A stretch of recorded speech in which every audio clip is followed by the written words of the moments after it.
Hi, I, 22, female, have had no contact with my mother for the past year, and she only reached out to me recently to ask me for help. All of this started last year after I had just graduated from college and was living at home looking for jobs. My parents are divorced and have been for the past 10 years. They had shared custody of me, so until I was 18, I was splitting my time between the two of them.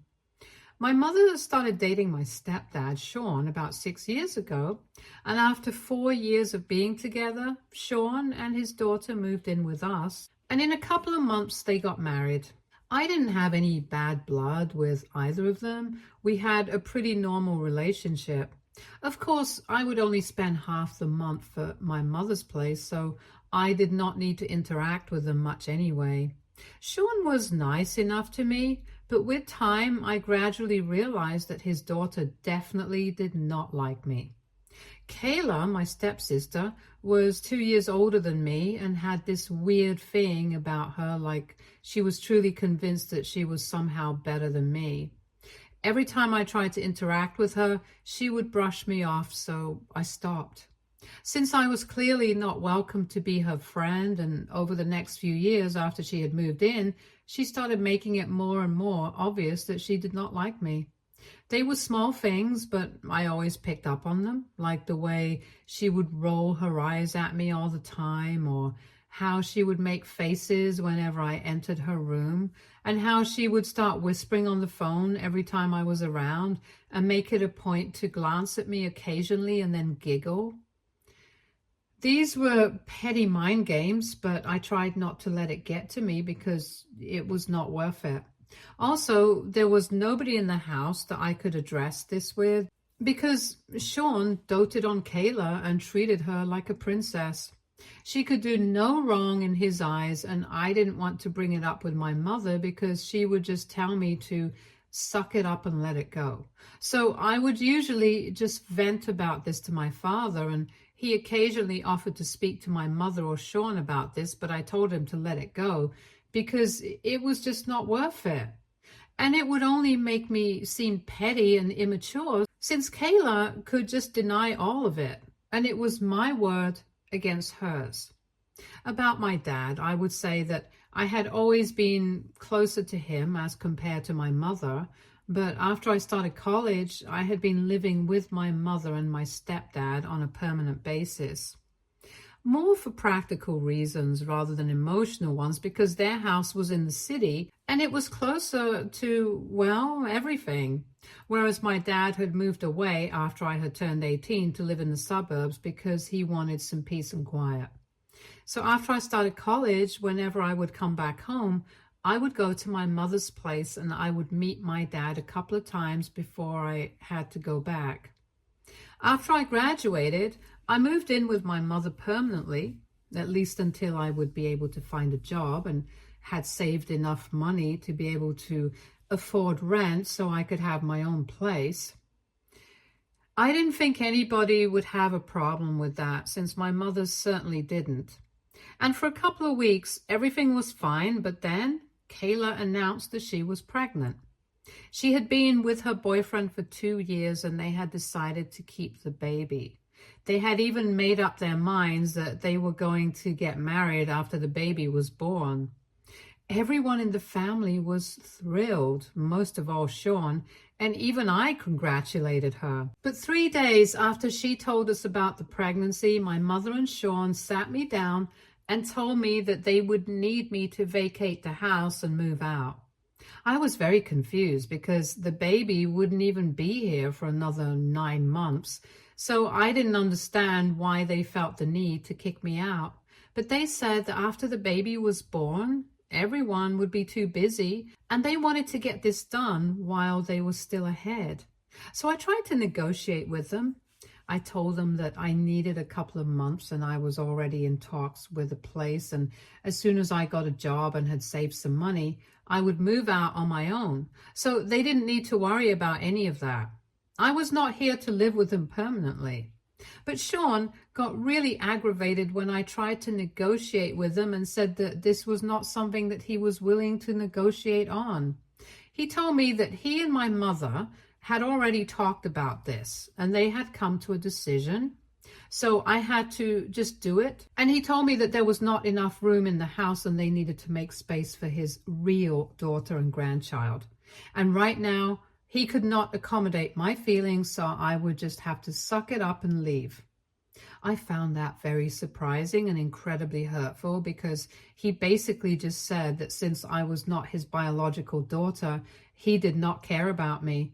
And my mother had sat there quietly, allowing him to say these things to me.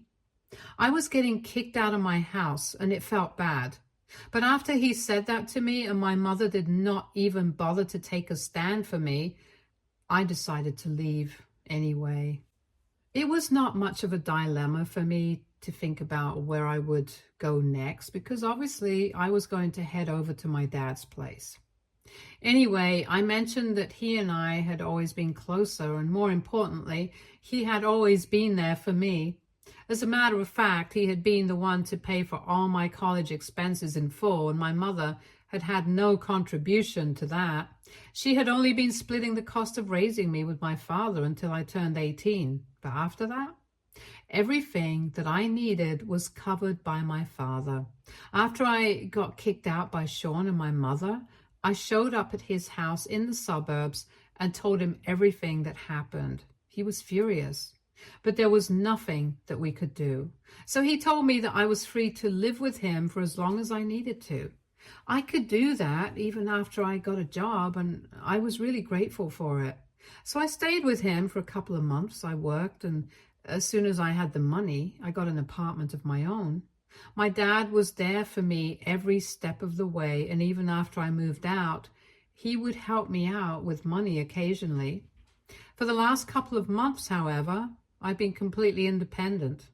I have still kept in touch with my father, and we meet every weekend. Because he lives in the suburbs, I have to drive for more than an hour to get to his place, but it's totally worth it.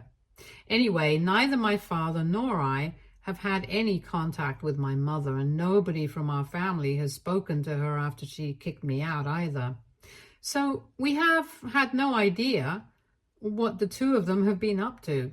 I don't follow them on social media, so I had pretty much forgotten about all of them since I had been pretty busy for the past year. That was the case until a couple of days ago, which is when my mom and Sean showed up at my apartment and they were in really bad condition. The clothes that they were wearing were in tatters and I wouldn't even refer to them as clothes at that point. They were pretty much just rags and they looked like they hadn't showered or slept for days. And when I saw them through the peephole, I instantly decided that I was definitely not opening the door to this. It was a pathetic sight and I knew that they were here to ask me for something. So I just decided to speak to them from inside the house and ask them why they were there. They requested me to open the door and at least invite them in, but I said that that was not going to happen. They would just have to tell me what they wanted from outside, and then my mother told me that they were in this condition because they had been homeless for the past couple of weeks. And now they had finally decided that they couldn't get by on their own anymore and needed to ask me for help. When they told me that they had been homeless for the past couple of weeks, I was quite taken aback because from what I knew, my mother was the owner of the house that we used to live in previously. Her parents had bought it for her way earlier, and the name on the deed was hers, so I couldn't figure out how she had lost it until she explained to me that while Kayla was pregnant, she had manipulated her parents into transferring all of their assets to her, including the house. The reason that Sean and my mother had done this incredibly stupid thing was because apparently Kayla had told her that her boyfriend belonged to a pretty wealthy family, and his parents had had their reservations about whether Kayla was trying to baby trap their son. So in order to prove them wrong, she and her boyfriend came up with this plan that they would show her in-laws that everything belongs to her anyway, and she had no reason to try and entice him into marrying her for money. It had taken a lot of convincing, but eventually Kayla had been able to wear my mom down, and she had transferred ownership of the house to Kayla instead. She had told her several times that it would not make a difference because at the end of the day, all of them would still be living together, and my mother had been stupid enough to buy it.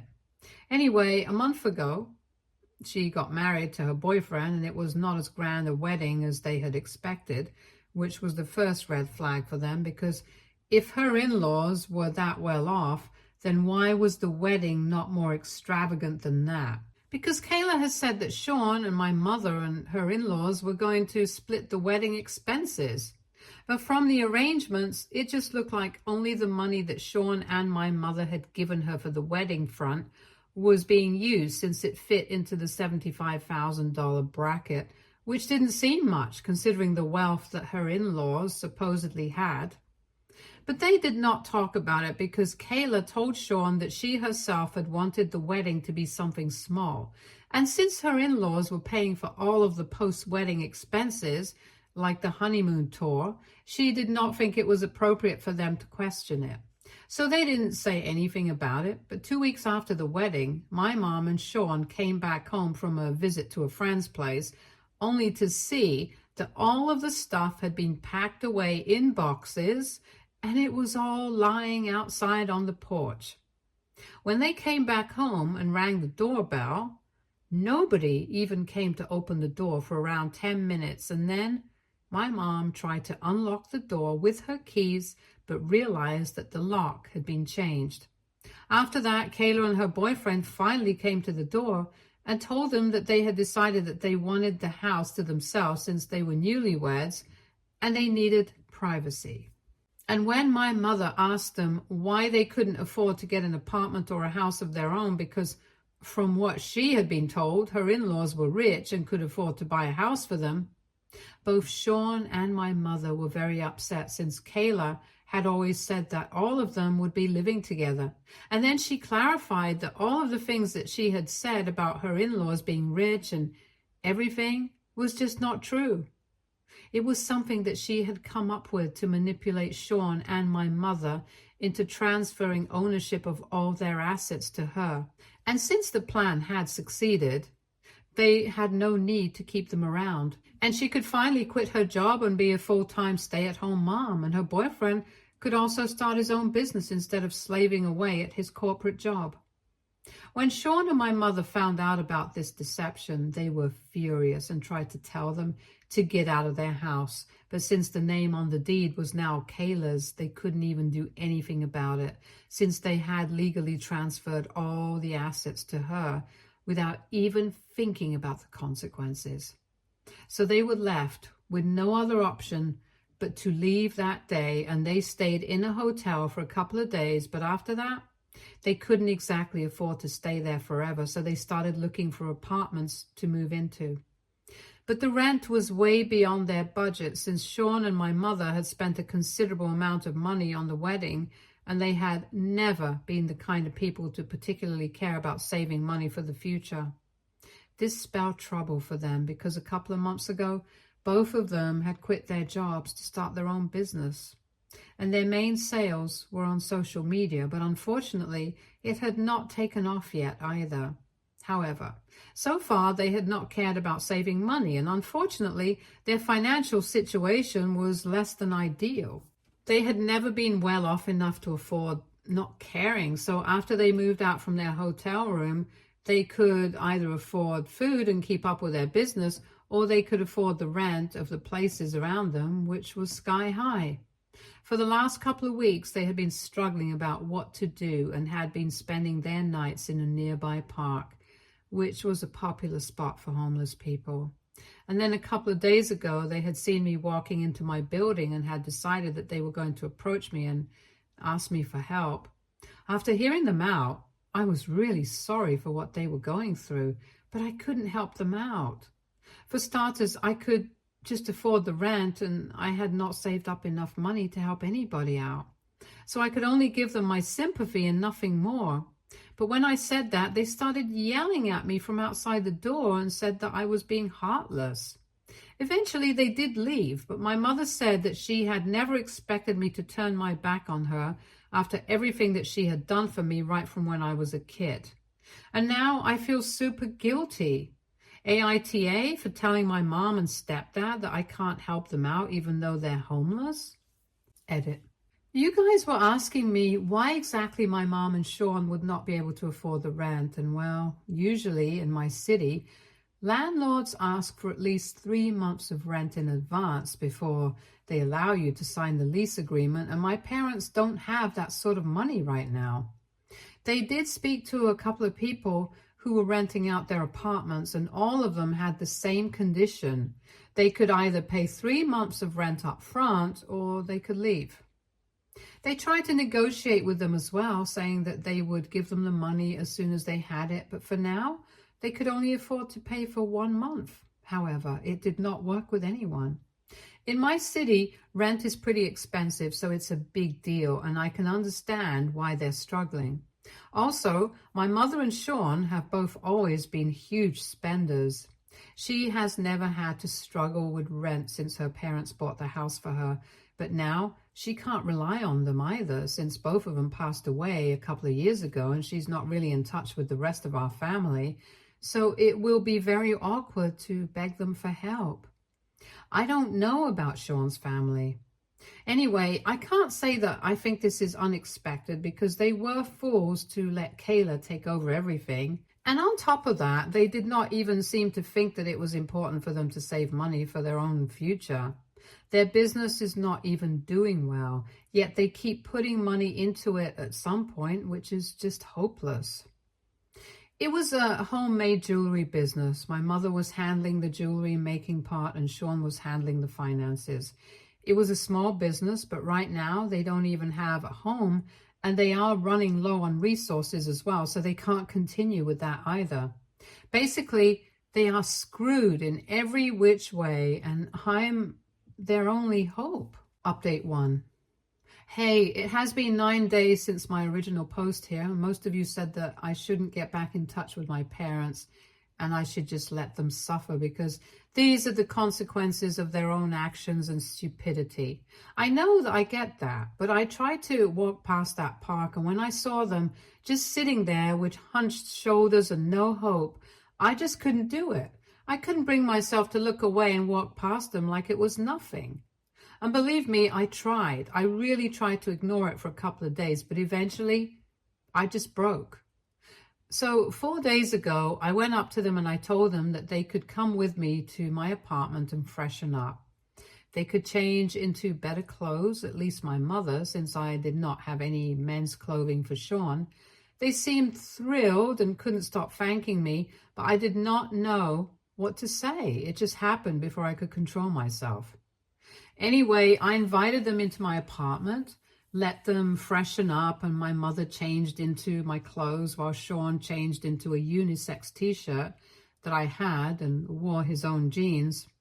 I asked them what happened to the rest of the clothes that they had, and they told me that they did not have the means to carry around the boxes that Kayla had packed for them since she had taken their car as well. So everything that they had was still packed carelessly in those boxes, and they were still lying on the porch of their old house. I told them to wait in my apartment while I made something for them to eat because they had been surviving solely on canned food so far. And then I drove to my old house, and sure enough, Kayla had not even bothered to have them moved. And that infuriated me so much that I let my emotions get the better of me, and I rang the doorbell. And when Kayla opened it up to see me, she actually scoffed in my face and asked me if I was here to talk about our parents and what she had done. I told her that I wasn't actually there to talk about that, but I was just there to tell her that this is exactly the kind of thing that I would expect from somebody like her. I told her that she was a disgusting human being, and it was not surprising that she and her boyfriend had chosen to trick their way into taking over everything that our parents had worked for, because that's just the kind of person that she was. She did not have any talent or skills of her own, so of course she had to rely on manipulation, and at least that was one thing that she was good at. Then I told her that I hoped her child would do this same kind of crap with her at some point, because that would be real justice. And then I walked away with a couple of boxes while she cursed behind me. Anyway, after I had put the boxes in my trunk, since there were only a few, and most of them were just clothes and other things that belonged to our parents, I drove back home. And then I gave them fresh clothes and everything else that belonged to them, and I told them that this was just a temporary measure. They were not supposed to make themselves at home here, but instead, I wanted them to go back to their old jobs that they had quit a couple of months back and tell their employers that they wanted their jobs back. And as soon as they were back on their feet, I wanted them out of my apartment.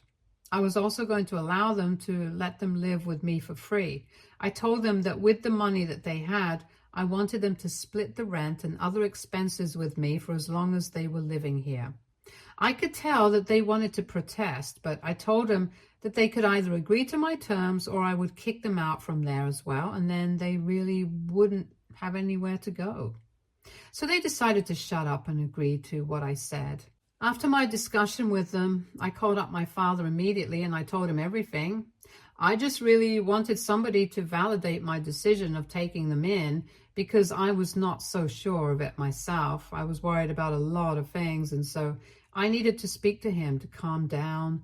But after talking to him, he told me that I had done the right thing. Maybe it was not right in the sense that they had screwed me over once a year ago, but now I was being the bigger person and helping them out because while I had survived because of my father, they had nobody else to count on.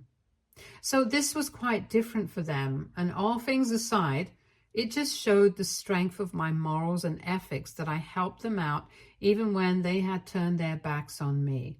After my dad told me that I had done the right thing, I did not feel worried about anything, and he told me that he would even send me money to help me out, but he did not want to speak to my mother or Sean because he personally did not like or trust them.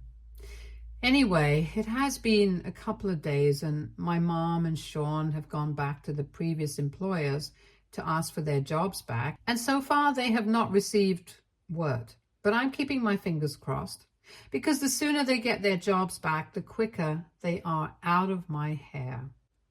Update 2. Hi, so 2 weeks ago, I had taken my mother in and allowed her and Sean to live in my apartment until they were back on their own feet.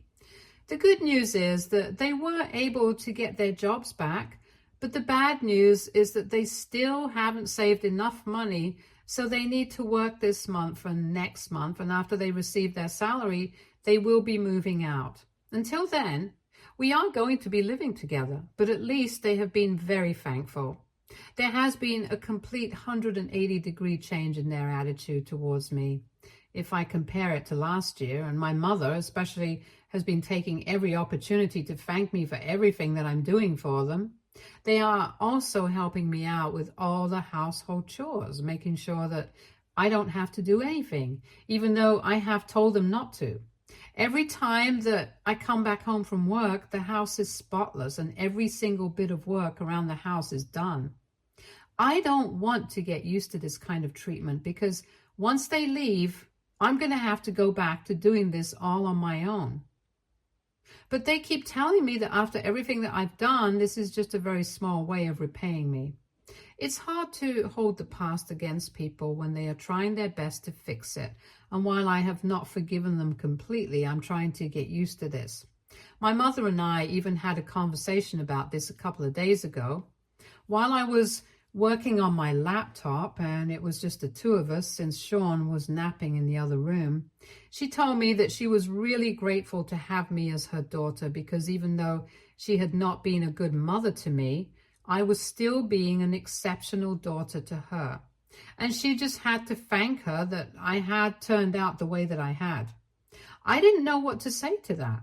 She had tears in her eyes, so I just hugged her and said nothing. But that really made me feel like I was doing the right thing because after I had posted my last update, several people had said that I had made a mistake and that I was being a fool for them, so they had lost all respect for me. But honestly, I'm not the kind of person who can just see people struggling and then walk away.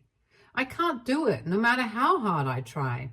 So people might not agree with what I did, but I chose to be good anyway.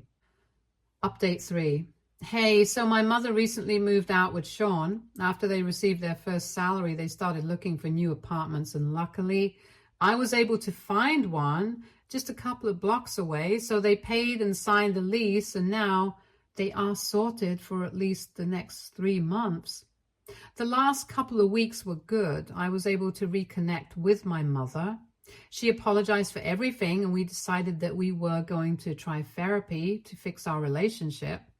She's not getting any younger, and neither am I, and I don't want to lose a relationship that I have with her, no matter how strained it is at the moment.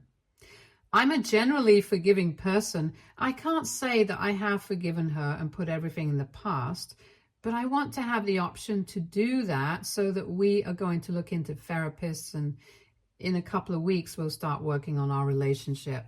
I have also put them in touch with a lawyer so they can figure out a way to get everything back from Kayla, since they had obviously been manipulated and coerced into giving everything up and transferring the ownership of all their assets to her. And if there was some way to prove it, they would be in luck and maybe get at least certain things back. It's a long shot, but it's worth a try, because I don't know why, but it just makes me so mad knowing that Kayla is going to get off scot-free even after doing all of this. I don't want that for her at all, and I want her to be punished for everything that she has done. She is the true definition of pure evil. Anyway, I don't know if speaking to a lawyer and stuff will work or not, but my mother is willing to give it a try. Now that they have moved out, I'm back to living on my own, but I'm thinking about getting a roommate because it'll be easier to split all the household chores and rent with somebody else. Since this past month has been pretty easy for me, since I wasn't having to do all the work on my own. I've put up an ad, so I'm going to wait and see what happens. But for now, I'm on my own, and it's nice. I feel good doing that. My mother and Sean are doing better, and it's mostly just thanks to me, because had it not been for my help, they probably still would have been homeless without any hope for the future. And I'm glad knowing that I had a part in securing their future. So as long as I have the satisfaction of knowing that, I feel good about myself. Stay tuned for more stories from Argo Relationships.